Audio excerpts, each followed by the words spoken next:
If there's a garbage can involved, it's because the Astros have swept the Dodgers. It's their first time sweeping the Dodgers in LA since 2008. Man, dude, has this been a long, long time coming. I mean, like, what a wild, wild series out in LA this week. And it was all Astros this weekend, to say the very least. The offense, but we're going to talk all about it from the absolute offensive massacre that was showcased in Friday night's game. And then the pitching dominating the rest of the way. Sit back and relax, boys. We're going to talk all about it.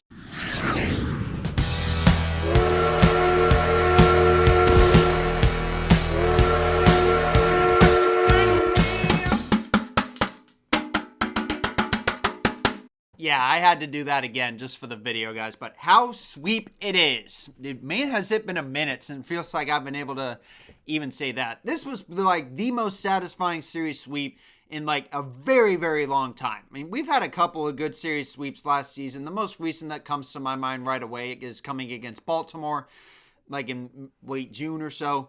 And then we obviously had a big series sweep against Boston for the second time, in as many seasons. But this one, other than maybe our 4-game sweep against the Rangers in 2023, is definitely going to take the cake for the foreseeable future.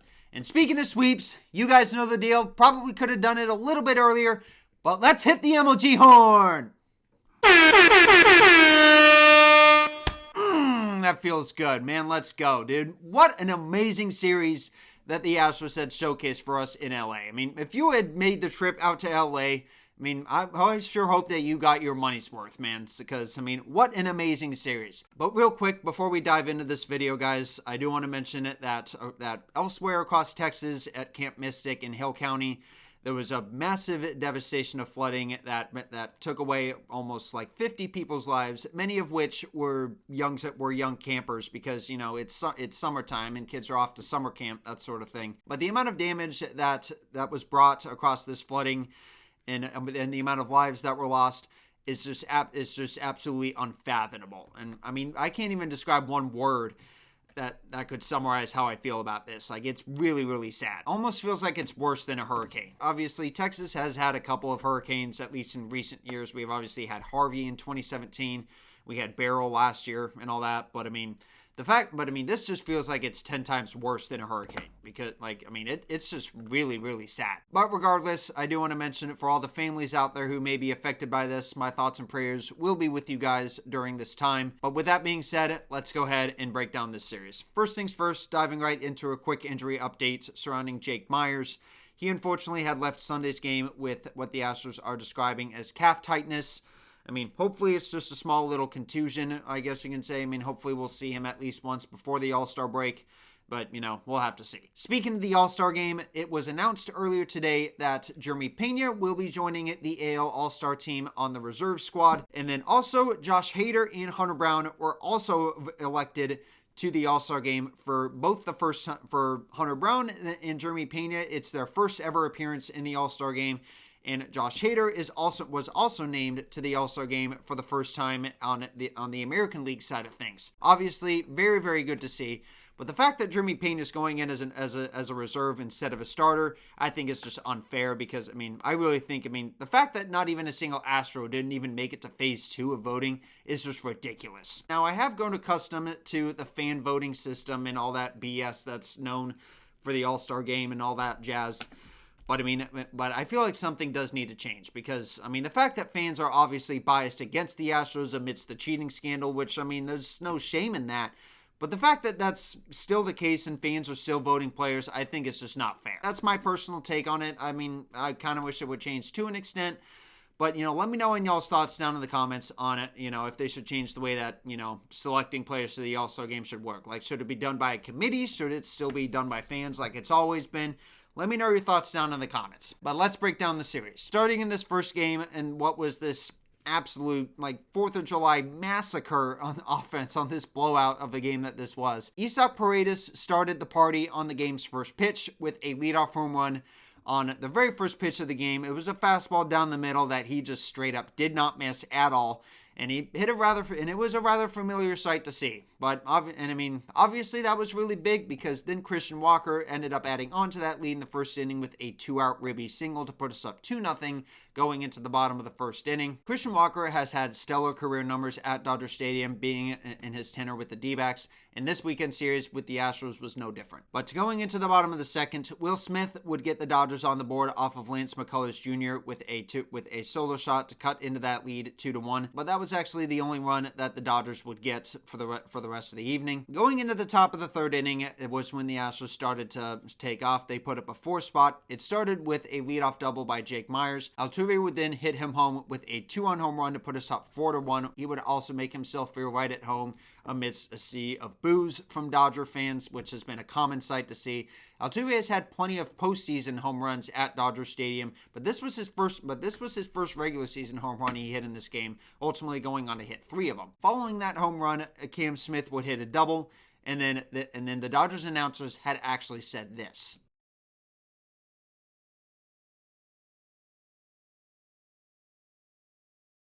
Could they be accusing the Astros of cheating again? Maybe, but, obviously we won't know for sure until MLB continues to investigate. Something tells me they're just going to try to just, do it again and try to get us to, fade away into nothingness, I guess you can say. They tried it once, it didn't work, and yet we're so poised to have another stellar season on pace for probably 98 wins at this point, which, is pretty insane if you ask me. But staying on track in the game, Christian Walker would hit a 2-run home run, the Astros' second home run of the inning, and also the fourth extra base hit of the inning, and I think also fifth of the game, ultimately going on to hit 11 of them. But that 2-run home run by Christian Walker would put us up 6-1, his first of 3 home runs that he would hit over the course of the series. And then after Yonnier Diaz had hit a 1-out double, unfortunately he would not score after that point, as the Astros were to go up 6-1 after 3 innings. But then in the bottom of the third inning was when the Dodgers were kind of starting to put up on a threat here. Shohei Ohtani was coming up to the plate with the bases empty and only 1 out. He actually would hit a comebacker that hit off of Lance's foot and actually had deflected to Mauricio Dubon. Mauricio Dubon did make a strong throw over to first, and Ohtani was initially ruled safe on that play, but the home plate umpire had immediately overturned that call, saying that he was out because the ball had straight up deflected off of Lance's leg and never touched the ground, which, that should be the right call, because it doesn't matter how many players it deflects off of. If it doesn't hit the ground and it's caught, then it's an out. So a rather untraditional 1-6 line out. But that was how the Astros had gotten the second out of the inning on Shohei Ohtani. Obviously, a very huge threat in the Dodgers lineup. But ultimately, he only got 2 hits this whole series, which is quite surprising if you ask me for a future Hall of Famer. But despite that, the Dodgers would load the bases with Mookie Betts and Freddie Freeman hitting a pair of 2-out singles, and then Will Smith drawing a walk to load the bases. But Lance McCullers would get Teoscar Hernandez to ground out to extinguish that threat. Ultimately, that was actually the biggest threat that the Dodgers had against Lance over the course of the night. That was honestly the biggest threat the Dodgers had, period. Because the top of the 6th inning was when the Astros blew the doors off on this game. It started with them loading the bases and only 1 out. Cam Smith would hit an RBI single to put us up 8-1 and everybody moving station to station. Christian Walker was then hit by a pitch to force home another run, make it 9-1. And Victor Caratini would then put the icing on the cake of that huge threat and touch them all on those home runs with a grand slam, his second grand slam on this road trip and the 4th of his career to make it 13-1 Astros. But that wasn't even the best part. Altuve would then blow the doors off on this game with a 3-run home run, his second home run of the game, to put us up 17-1. And then with the game basically over, Joe Espada went to Jason Alexander to get the final 9 outs in this game to give the bullpen a night off. Lance McCullers, of course, had pitched absolutely amazing in this game. 6 stellar innings, just allowing that 1 earned run. It was a very terrific bounce-back start after that monstrosity of a start against the Cubs a week ago. I know that Joe Espada has had his shortcomings, and some of his managerial decisions have left some fans scratching their heads at times, including myself. But there is no doubt that this guy should be frontrunner for AL Manager of the Year. There is no team in baseball, or even across all sports, that are snubbed from end-of-season awards than Houston teams, and the Astros so far are no exception. Hunter Brown was snubbed of AL Pitcher of the Month for the month of April, and instead Max Fried won it, which, I couldn't have helped but wonder at that time if Manfred had played a role in that. because, I mean, everybody knows by now that the Yankees are Manfred's favorite team, probably next to the Dodgers. But going into game 2, it was actually the Dodgers who struck first against Framber Valdez, who certainly did pitch great. It was far from his best stuff. I mean, it felt like his curveball was, Dodgers definitely took advantage of it. They definitely did take advantage of it because the 2 home runs he'd give up in this game, ultimately leading to 4 runs for the Dodgers, were on that curveball. But ultimately, he did go around it knowing that it wasn't going to be his best pitch and instead resorted to using the changeup instead, which that was a very effective move by him.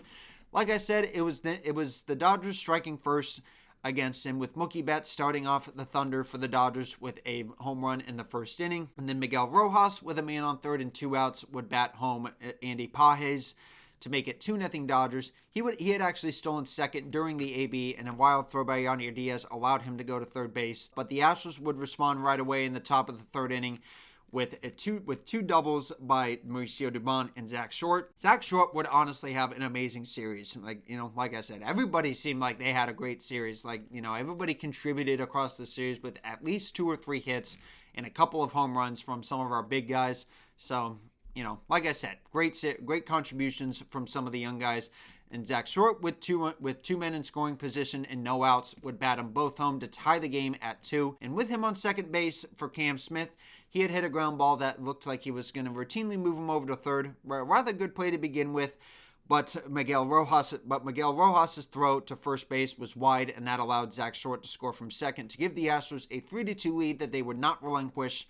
Christian Walker would add on to that lead with an RBI single with 2 outs. So ultimately adding up to 4 runs the Astros would score in that inning. And then in the top of the 4th, Yanier Diaz would add on to that lead with a solo home run to put us up 5-2, his second home run in as many nights. But the Dodgers started chipping away with Framber Valdez out for the game in the bottom of the 7th inning. Bennett Sousa was the first guy out of the bullpen for the Astros. He would end up hitting a line drive straight to Cooper Hummel that he misplayed and let get by him.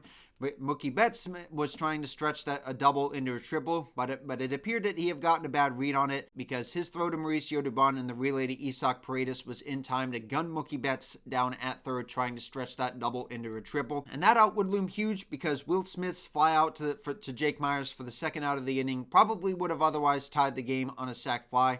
So, what a play by Cooper Hummel. Loved the demonstration of the heart and hustle on that play. If that's Altuve, I doubt he makes that play. And like I said, if nobody makes that play at all, then this game is tied. But it would not stay tied for very long, as Jose Altuve had led off the inning with a triple. He was actually hitless up until this point, but he would end up hitting a triple that was all the way down the left field corner. It was this close to maybe getting out of the stadium, but ultimately it did not. He was able to turn it into a triple. So, take notes, Mookie Betts, and that's how you effectively stretch a double into a triple. But he would score 2 batters later on a sac fly by Victor Caratini. It was a rather good catch, but a sac fly nonetheless to give Josh Hader a little bit more breathing room. He was being asked to get a 4-out save over the course of this game. He got Esteury Ruiz striking out on 5 pitches, so that was a rather good start. And ultimately, Josh Hader did not need that extra run of breathing room as despite allowing a leadoff single to Shohei Ohtani, which probably would have been the best outcome if I'm being honest, apart from striking him out maybe. But he would end up retiring the next 3 men in order on a pair of flyouts and also a strikeout in the mix to preserve the save for the Astros and also secure the series win. Series finale was utter dominance by the Astros pitching once again. Our pitching has really been improving over the past several games, and it really showed in this game in particular, especially a lot of our minor leaguers. But the scoring started in the bottom of the 2nd inning with Dalton Rushing getting an RBI double to put the Dodgers up 1-0. But the lead for the Dodgers would not last. In fact, once again, that's the only run the Dodgers would get over the course of this game.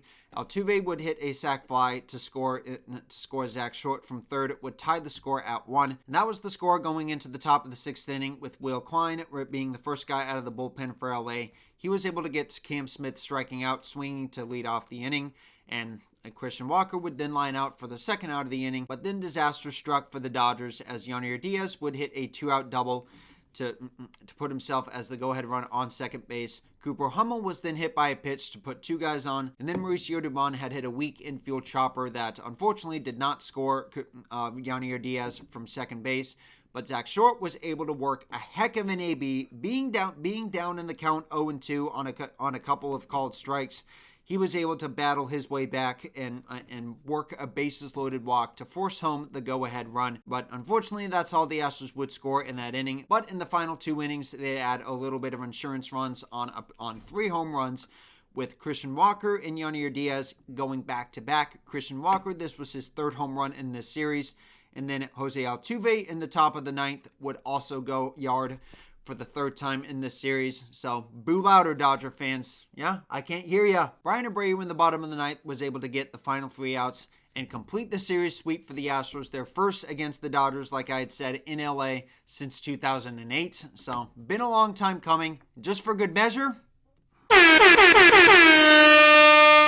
what an amazing series, man, dude. This was our most satisfying series sweep in a very, very long time. And, I mean, it's crazy to think that the Astros have gotten series wins against, I think, like 4 or 5 first-place teams right now. They've swept the Blue Jays back in April, and at the time, they weren't in first place, but they're in first place right now.